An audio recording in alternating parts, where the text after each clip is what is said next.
inganda zo mu minsi iri imbere zizaba zifite abakozi babiri gusa, umuntu hamwe n'imbwa. Umuntu azaba hari ngo agaburire imbwa, imbwa nayo izaba ihari ngo irinde wa muntu adakora ku mamashini n'ibindi bikoresho akabyangiza. Mudasobwa zikiza ndabizi ko muzi barazakoze, akazi kabonaga umugabo kagasiba undi. Ba sekireteri, abakozi bo mu nganda n'indi mirimo myinshi yamizwe na za mudasobwa. Ibi rero biratujyana ku kajambo ka gatatu muri rya jambo ryacu ariko A gahagarariye automation cyangwa se kwikoresha. Nk'uko twatangiye tubivuga, mu minsi iri imbere akazi kazajya gakorwa n'amamashini. Ibaze rero njyewe nawe aho tuzaba turi. Reka ibi tubiveho. Nk'uko rero amamashini abasha kwikoresha hadakenewe amaboko y'abantu, niko n'abakire bagezweho basigaye bakora muri iyi minsi. Intego nta yindi ari ukurema uburyo bw'imikorere budakeneye ubwunganizi bwa bosi cyangwa se kuba hari automation. Abakire ba nyabo hari ikintu kimwe baha agaciro kurusha ibindi, ari cy'umwanya.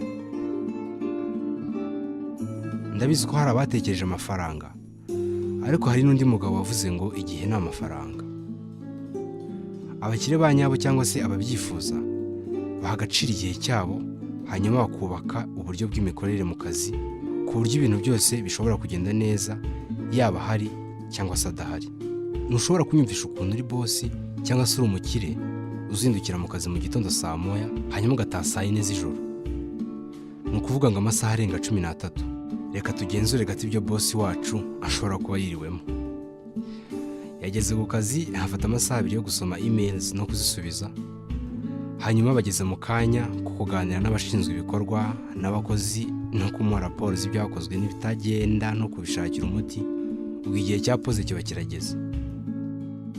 Nyuma ya pause, bosi yari afitanye n'abantu 3 gahunda kuri telefone ngo bavugane ibya business.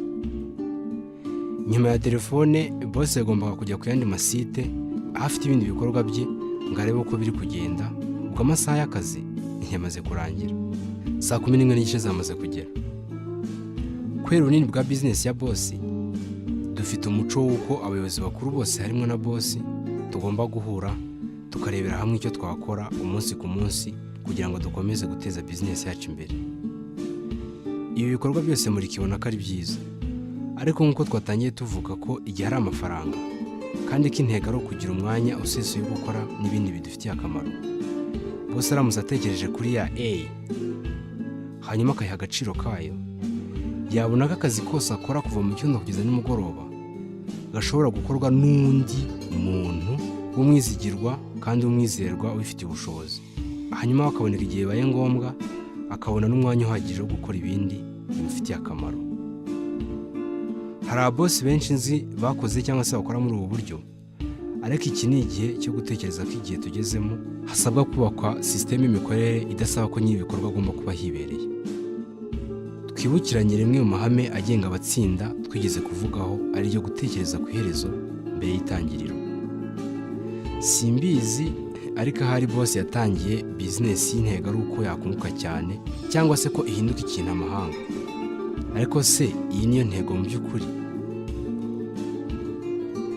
Yego nayo ni intego nziza, ariko hari abandi babosi nzi babigezeho none ubu bahora mu bitaro kubera ikibazo cy'umutima na stress biturutse ku munaniro.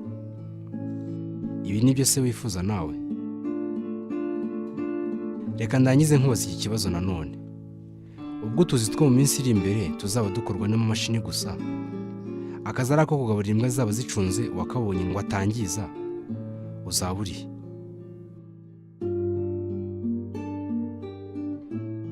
Reka ndangize noneho nk'abakozi andi makuru atari meza cyane. Hari icyo bita machine learning cyangwa se AI, artificial intelligence.